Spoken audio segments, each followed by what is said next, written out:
എൻ്റെ ഈ കൊച്ചു ഗ്രാമത്തിലെ വയൽ വരമ്പിലൂടെ നടന്നു പോകുമ്പോൾ യഥാർത്ഥത്തിൽ ചെറുപ്പകാലത്തെ ഒരുപാട് ഓർമ്മകൾ ഓടി വരികയാണ്. ഞങ്ങളുടെ ഗ്രാമീണ ജീവിതത്തിൻ്റെ അവിഭാജ്യ ഘടകമാണ് ഞങ്ങളുടെ ഗ്രാമത്തിലുടനീളം പടർന്നു പിടിച്ചിട്ടുള്ള വയലുകൾ. പ്രത്യേകിച്ചും കർഷക സമരഭൂമിയായി പ്രശസ്തിയാർജിച്ച കാവുമ്പായിയുടെ പരിസര പ്രദേശമാണ് എൻ്റെ ഗ്രാമമായിട്ടുള്ള ശ്രീകണ്ഠപുരത്തെ കോട്ടൂർ വില്ലേജ്. ഞങ്ങളുടെ കുട്ടിക്കാലത്ത് കൊടിയും പിടിച്ചുകൊണ്ടുള്ള കൊച്ചു കുട്ടികളുടെ ജാഥ, ഞാനിപ്പോൾ ഈ നടന്നു പോകുന്ന വയൽ വരമ്പിലൂടെ നടന്ന് ഗ്രാമത്തിൻ്റെ കണ്ണെത്താത്ത ദൂരത്തേക്ക് പോകുന്ന ആ ഓർമ്മകൾ ഇന്ന് വളരെ ആവേശത്തോടു കൂടിയിട്ടാണ് ഞങ്ങൾ ഓർക്കുന്നത്. മുതിർന്നവർ മാത്രമല്ല, കുട്ടികളായ ഞങ്ങൾക്കും അന്ന് ഈ തെരഞ്ഞെടുപ്പ് പോരാട്ടത്തിൻ്റെ ചൂട് ഞങ്ങളെയും അന്ന് ആവേശം കൊള്ളിച്ചിരുന്നു. അതുകൊണ്ട് മുതിർന്ന ആളുകൾ അവരുടെ രീതിയിലുള്ള പ്രവർത്തനങ്ങൾ നടത്തുമ്പോൾ, പ്രത്യേകിച്ച് ഞങ്ങളുടെ ആ ഭാഗത്തു കൂടി തെരഞ്ഞെടുപ്പ് ചൂട് പിടിച്ച് കഴിയുമ്പോൾ ജാഥകൾ വരും, മുതിർന്ന ആളുകളുടെ ജാഥകൾ വരും. അത് ത്രിവർണ്ണ പതാക പിടിച്ച കോൺഗ്രസിൻ്റെ ജാഥ വരും, ചെങ്കൊടി പിടിച്ചിട്ടുള്ള കമ്മ്യൂണിസ്റ്റുകാരുടെ ജാഥ വരും. ഞങ്ങളൊക്കെ അന്ന് കമ്മ്യൂണിസ്റ്റ് പാർട്ടിയുടെ കൂടെയായിരുന്നു. അങ്ങനെ ആ മുതിർന്ന ആളുകളുടെ ജാഥ പോയി കഴിഞ്ഞാൽ പിന്നെ കുട്ടികളുടെ വകയായിട്ടുള്ള ജാഥകളാണ്. അപ്പോൾ ആ നാട്ടിലെ സ്കൂളിൽ പഠിക്കുന്ന കുട്ടികളെല്ലാവരും കൂടി ചേർന്ന് ആ ഗ്രാമപ്രദേശത്തു കൂടി മുദ്രാവാക്യം വിളിച്ച് കൊടിയുമായി കടന്നു പോകുന്ന ആ ഒരു രംഗം, അതിന്നും വാസ്തവത്തിൽ മനസ്സിനെ വളരെയധികം ആവേശം കൊള്ളിക്കുന്ന ഓർമ്മകളാണ്. മാത്രമല്ല, ഞാൻ ഓർക്കുന്നു, എൻ്റെ ആ വീടിൻ്റെ തന്നെ കുന്നിൻ പുറത്തുള്ള മാവിൻ്റെ പുറത്ത് കയറി നിലവിളക്കിൻ്റെ ഒരു ഭാഗം പിരിച്ചെടുത്തു കഴിഞ്ഞാൽ അതായിരുന്നു ഒന്ന് മെഗഫോണായിട്ട് ഞങ്ങൾ കുട്ടികൾ ഉപയോഗിക്കും. ഇത് ഞാൻ ജനിച്ച വീട് എന്ന് പറഞ്ഞാൽ അത് പൂർണ്ണമായിട്ട് ശരിയാവില്ല. കാരണം ഇത് പിന്നീട് പൊളിച്ചെടുത്ത വീടാണ്. ഇവിടെ പഴയ വീട് വാസ്തവത്തിൽ ജീവിക്കാൻ വളരെ സുഖകരമായൊരു വീടായിരുന്നു. അത് പണ്ടത്തെ മാതൃകയിലുള്ള പുൽമേഞ്ഞ വീടായിരുന്നു. അത് മാത്രമല്ല, ചുമര് കല്ല് അല്ല, ഉരുട്ട് കട്ട കൊണ്ടാണ് അന്നത്തെ വീടിൻ്റെ ചുമര്. ഈ പഴയ മാതൃകയിൽ എന്ന് പറഞ്ഞാൽ ഒരു അമ്പലത്തിലേക്ക് കയറുന്നത് പോലെയാണ് വീടിൻ്റെ ഒരു സ്വഭാവം ഉണ്ടായിരുന്നത്. അത് മുറ്റം ഇതിനേക്കാളൊക്കെ വളരെ താഴെയായിട്ടാണ് മുറ്റം ഉണ്ടായിരുന്നത്. മുറ്റത്ത് നിന്ന് ഇറയത്തേക്ക് കയറുക എന്ന് പറഞ്ഞാൽ കുറച്ച് ഉയരത്തിലേക്കാണ് ഉയരത്തിലേക്ക് കയറുക. പിന്നെ അവിടുന്ന് അകത്തറം എന്ന് പറയുന്നത് വീണ്ടും ഉയരത്തിലാണ്, അകത്തരത്തേക്ക് കയറുക. പിന്നെ പടിഞ്ഞിറ്റകം എന്ന് പറയുന്ന ഒരു വളരെ ഭദ്രമായിട്ടുള്ളൊരു മുറിയുണ്ട്. അതിൽ വെളിച്ചം വളരെ കുറവാണ്, പക്ഷേ വളരെയധികം നല്ലൊരു മുറിയാണ് പടിഞ്ഞിറ്റകം. അത് അതിനേക്കാൾ ഉയർന്നിട്ടാണ്. അപ്പം ശരിക്കും ഈ ഒരു അമ്പലത്തിനകത്ത് പോയി കഴിഞ്ഞാൽ ശ്രീകോവിലിനകത്തേക്ക് കയറുന്ന രീതിയിലാണ് ഈ പടിഞ്ഞിറ്റത്തേക്ക് എത്തുന്ന സമയത്ത്. അങ്ങനെ ഓരോ സ്റ്റെപ്പ് ബൈ സ്റ്റെപ്പായിട്ട് ഓരോ മുറിയും ഉയരത്തിലാണ്. ഇതിന് പടിഞ്ഞിറ്റകത്തിന് മറ്റു കാര്യങ്ങളൊക്കെ ഉണ്ട്. അതിൻ്റെ മേലെ ആ മച്ചിൻ്റെ പുറത്ത് കിടക്കാനൊക്കെയുള്ള സൗകര്യങ്ങളും ഏർപ്പാടുകളൊക്കെ ഉണ്ട്. പക്ഷേ വളരെ കുളിരുള്ള കാലത്ത്, ഇന്നിപ്പം ആ കുളിരില്ല, ആ കുളിരുള്ള കാലത്ത് ആ പടിഞ്ഞിറ്റകത്ത് കയറി കിടന്നു കഴിഞ്ഞാൽ അങ്ങനെ തണുപ്പേ അനുഭവപ്പെടില്ല. വളരെ സുഖകരമായിട്ടുള്ളൊരു കാലാവസ്ഥയാണ് അവിടെ. വാസ്തവത്തിൽ ഇന്നത്തെ ഈ വീടിനേക്കാളൊക്കെ എത്രയോ വളരെ വളരെ നല്ല വീടാണ് അതെന്നാണ് എനിക്ക് തോന്നുന്നത്. കുറച്ചുകൂടി സൗകര്യം കിട്ടണം എന്നുള്ള നിലക്കാണ് പിന്നീട് അത് പൊളിച്ച് എടുത്ത് ഈ രീതിയിലാക്കിയതെങ്കിലും വാസ്തവത്തിൽ അന്നത്തെ ഉണ്ടായിരുന്ന സൗകര്യത്തിൻ്റെ ഒരു 10-ൽ-1 അംശം പോലും സൗകര്യം ഇന്നത്തെ ഇതിനില്ല എന്നുള്ളതാണ്. അമ്മ CK ദേവകിയമ്മ ഇപ്പം വയസ്സ് 91 കഴിഞ്ഞു. പക്ഷേ ഇപ്പോഴും വളരെ ചെറുപ്പമാണെന്നാണ് അമ്മേൻ്റെ വിചാരം. ആരോഗ്യത്തിന് ചെറിയ ചില്ലറ അസുഖങ്ങളൊക്കെ ഉണ്ടെങ്കിലും വാസ്തവത്തിൽ കാര്യമായിട്ട് അങ്ങനെ വലിയൊരു അസുഖമില്ല. ഇപ്പോഴും വളരെ അങ്ങനെ നന്നായിട്ട് കഴിഞ്ഞു പോകുന്നു. വളരെയധികം കഷ്ടപ്പെട്ടിട്ടാണ് ഞങ്ങളെല്ലാം തന്നെ വളർത്തിയത്. പിന്നെ പഴയ ഒരു കമ്മ്യൂണിസ്റ്റ് അനുഭവമൊക്കെ ഉണ്ട് അമ്മക്ക്.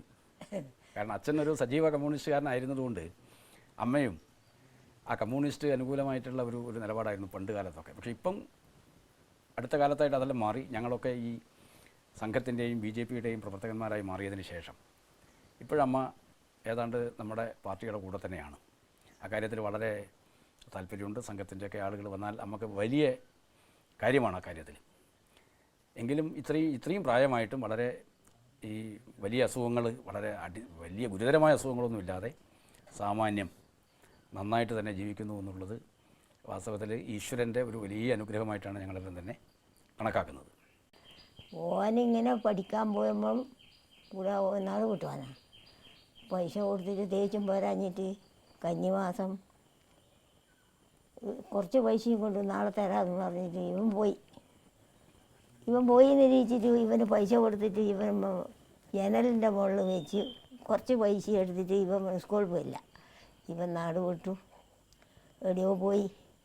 എവിടെയോ എത്രയെന്ന് പറയാൻ കഴിയില്ല. വൈകുന്നേരം ആകുമ്പം കുട്ടി വരുന്നതല്ല സ്കൂളിൽ നിന്ന്. എനിക്ക് ബേജാറായില്ല. എനിക്ക് കന്നിമാസം മൂർച്ചയുണ്ട് പാട് പെണ്ണുങ്ങളെല്ലാം കൂട്ടിയിട്ട് മൂരാൻ. അപ്പം വന്നിട്ടില്ല. നോക്കുമ്പോഴേക്ക് പൈസ കുറച്ച് ജനലിൻ്റെ മുകളിൽ, ബാക്കി പൈസ എടുത്തിട്ട് പോയി. ഞാൻ വാങ്കാളി ആൾക്കൂന്ന് പറഞ്ഞു എൻ്റെ കുട്ടി എവിടെയാണ് പോയത്, ഈ തേച്ചും പൈസ എടുക്കാണ്ടെന്ന്. അന്നേരം അച്ഛൻ കറമ്പി തന്നെ. ഞാൻ പറഞ്ഞു നിങ്ങൾ കറമ്പുന്നുണ്ട്, ഏത് ഭാഗത്താണ് പോയെന്ന് അറിയില്ലല്ലോ എന്ന്. അങ്ങനെ ചോദിച്ച് അറിയുമ്പം പീടിയെടുക്കാൻ വെച്ചാൽ നേരം പറഞ്ഞു അവൻ ഇങ്ങോട്ടാണ് പോയിന്, ഇരിക്കൂറോട്ട്. പുസ്തകമൊന്നും എടുത്തിട്ടില്ല. ഞാൻ ഉറങ്ങിയാ, ഞാൻ തിരുവപ്പനയും വെള്ളട്ടെല്ലാം കഴിക്കാമെന്ന് പറഞ്ഞ് ഇങ്ങനെ കാൽക്ക് കൊണ്ട് കുത്തിരുന്ന് അവൾക്ക് രാവിലെ പെണ്ണുങ്ങൾ മുരാനായിട്ട് ആൾ വന്നു. ഞാൻ പോകാണ്ട് ആരെങ്കിലും പോവോ? ഞാൻ നല്ല പോയി. ഞാൻ പറഞ്ഞു ഇവരോട്, ഇവൻ്റെ അച്ഛനോട് ഞാൻ പറഞ്ഞു നിങ്ങളെന്താ കാത്തിരിക്കുന്നത്, കുട്ടി എവിടെയാണ് പോയെന്ന് അറിയാമെന്ന്. പൈസയില്ല. കൂരൽ തുറന്ന് ഞാൻ നെല്ല് വാറ്റി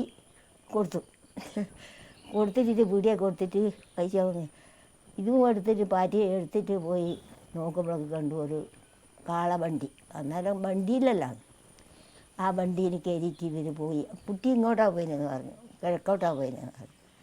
കണ്ട ആളുണ്ട്. ചെല്ലുമ്പോഴേക്ക് തലേന്നേ ഇവൻ എവിടെയോ പോയിട്ട് ഇവൻ ഒരു പീടിയയിലെ കറയത്ത് കയറി നിന്ന് ഇങ്ങോട്ട് വരാൻ പൈസയെല്ലാം കഴിഞ്ഞു. ഇനി എങ്ങോട്ടാണ് പോകേണ്ടതെന്നുള്ള പരിപാടിയാണ്. അപ്പോഴൊക്കെയാണ് അച്ഛനാടെ എത്തി. ഞാനിവിടെ പോയി റോഡിന് പോയി നിന്നു പെണ്ണുങ്ങളെയും കൂട്ടിയിട്ട്. മോരാൻ പോയില്ല. നോക്കുമ്പോൾ എവിടെയാണ് നീ പോകുന്നതെന്ന് വെച്ചു. ഞാനിവിടെ എവിടെയാന്ന് കൂടിയത് ഒരു മാപ്പിളയാവും, എവിടെയാണ് എനിക്ക് പോകേണ്ടതെന്ന് ചോദിച്ചു. അന്നേരം പറഞ്ഞു എനിക്ക് കൂട്ടുകൂർ പോകണം. കൂട്ടുകൂർ എവിടെയാ? ശ്രീകണ്ഠപുരം കച്ചവടം വെക്കുന്നേ CK ധാർമ്മതമ്പേരെ അറിയാമെന്ന്. ഓ അറിയാം, ഓൻ്റെ വരുവരാന്ന് പറഞ്ഞു. സൂത്രമുണ്ട് ഒക്കെ ഇങ്ങോട്ട് ഓൻ്റെ വരുവരാന്ന്. എൻ്റെ മോനെ നീ എന്നാൽ പോണ്ട, നിനക്ക് രാവിലെ പോവാമെന്നും പറഞ്ഞ് അമ്മാപ്പിള കൂട്ടി കൊണ്ടുപോയി ചായയെല്ലാം കൊടുത്ത് ഇന്നലെ ചോറ് തിന്നു. ചായയെല്ലാം കൊടുത്താണെന്ന് പറഞ്ഞു. കഴിച്ചാലും പോകേണ്ട പരിപാടിയാണ്. എവിടെ പോണ്ട് പൈസ ഉണ്ടാ? അങ്ങനെ നിൽക്കുമ്പോൾ വന്ന് പോയി കഴിഞ്ഞ് അച്ഛനാട വേറെത്തെ ഞാലിയിൽ നിൽക്കുന്നു. എന്നിട്ട് ഓനെയും കൂട്ടി വന്നു. അങ്ങനത്തെ കുത്തം കെട്ടോണ്ടാണ്. ഈ വീട് വിട്ടുപോയി എന്ന് പറയുന്നതിന് ഒരു പ്രത്യേക കാരണമുണ്ട്. അന്ന് SSLC പഠിക്കുന്ന സമയത്താണ് ആ സംഭവം നടന്നത്. അന്ന് മാസത്തിൽ ഒരു നിശ്ചിത തുക എല്ലാ വിദ്യാർത്ഥികളിൽ നിന്നും ഫീസ് ഈടാക്കുന്നൊരു സമ്പ്രദായമുണ്ട്. എനിക്ക് പലപ്പോഴും ഈ കൃത്യസമയത്ത് ഫീസ് കൊടുക്കാൻ കഴിയാറില്ല എന്ന് മാത്രമല്ല, അതിൻ്റെ അവധി കഴിഞ്ഞതിന് ശേഷവും, അതിൻ്റെ പരമാവധി കഴിഞ്ഞതിന് ശേഷവും ഫീസ് കൊടുക്കാതെ ക്ലാസ്സിൽ കയറേണ്ടി വരുന്നൊരു സ്ഥിതി അന്നുണ്ടായിരുന്നു. അത് വളരെ മാനസികമായിട്ട് വളരെ പ്രയാസം ഉണ്ടാക്കിയിട്ടുണ്ട്. ആ പ്രയാസം പുറത്തധികം ആരോടും പറഞ്ഞിട്ട് കാര്യം ഉണ്ടായിരുന്നില്ല, അതുകൊണ്ട് പറഞ്ഞിരുന്നില്ല. ഇപ്പോൾ വീട്ടിലാണെങ്കിലും അമ്മ പറഞ്ഞതുപോലെ നെല്ലുണ്ട്, പക്ഷേങ്കിൽ പണമില്ല. നെല്ലുള്ളത് കൊണ്ട് നെല്ലിന് വളരെ വില ഇല്ലാത്തൊരു കാലമായിരുന്നു അത്. ആഹാരം കഴിക്കാൻ പറ്റുമെന്ന് മാത്രമേ ഉള്ളൂ. ഈ പണം വേണമെന്നുണ്ടെങ്കിൽ അതിന് വേറെ വരുമാനം തന്നെ വേണം. അങ്ങനെ ക്ലാസ്സിൽ ഫീസ് കൊടുക്കാത്ത കുട്ടികൾ ആരാണ് എന്ന് അതിൻ്റെ അവധി കഴിഞ്ഞതിന് ശേഷം ക്ലാസ് ടീച്ചർ ചോദിച്ചപ്പോൾ എഴുന്നേറ്റ് നിൽക്കാൻ ഞാൻ മാത്രമേ ഉണ്ടായിരുന്നുള്ളൂ. ബാക്കി എല്ലാ കുട്ടികളും ഫീസ് കൊടുത്തിട്ടുണ്ടായിരുന്നു. അപ്പോൾ അത്തരത്തിലുള്ള ഒരു മാനക്കേട് ഉണ്ടായ സമയത്ത് ആണ് ഈ വീട് വിട്ട് പുറത്തു പോകണം എന്നുള്ളൊരു വിചാരം വന്നത് വാസ്തവത്തിൽ ആ സമയത്താണ്. ആ പുറത്തു പോകാനുള്ള വാഹന കൂലി പോലും വന്ന് എടുക്കാനുണ്ടായിരുന്നില്ല എന്നുള്ളതാണ് സത്യം. അങ്ങനെയാണെന്ന് ഈ വീട് വിട്ട് പുറത്തേക്ക് പോയി ഇരിക്കൂർ പോയതും അന്ന് ഇരിക്കൂർ താമസിച്ചതും പിറ്റേ ദിവസം രാവിലെ എന്നെ തേടി അച്ഛനവിടെ ബസ് ഇറങ്ങിയതും പിന്നെ അച്ഛൻ്റെ കൂടെ നേരെ തിരിച്ച് വീട്ടിലേക്ക് വന്നതും അങ്ങനെയാണ്. അപ്പോൾ അത്രയധികം ഒരു വിദ്യാർത്ഥി എന്നുള്ള നിലയിൽ സ്കൂളിൽ പോകുന്ന സമയത്ത് വിദ്യാർത്ഥികൾക്കിടയിൽ അപമാനിതമാകുന്ന രീതിയിലുള്ള ഒരു വലിയ ഒരു വിഷമങ്ങൾ അന്നുണ്ടായിരുന്നു. അപ്പോൾ അതാണ് പുറത്തേക്ക് പോകാനുള്ളൊരു പ്രേരണ ഉണ്ടായിരുന്നത്. വാസ്തവത്തിൽ അതാണ്. ആ ഒരു സന്ദർഭത്തിൽ മാത്രമേ അങ്ങനെ ഉണ്ടായിട്ടുള്ളൂ.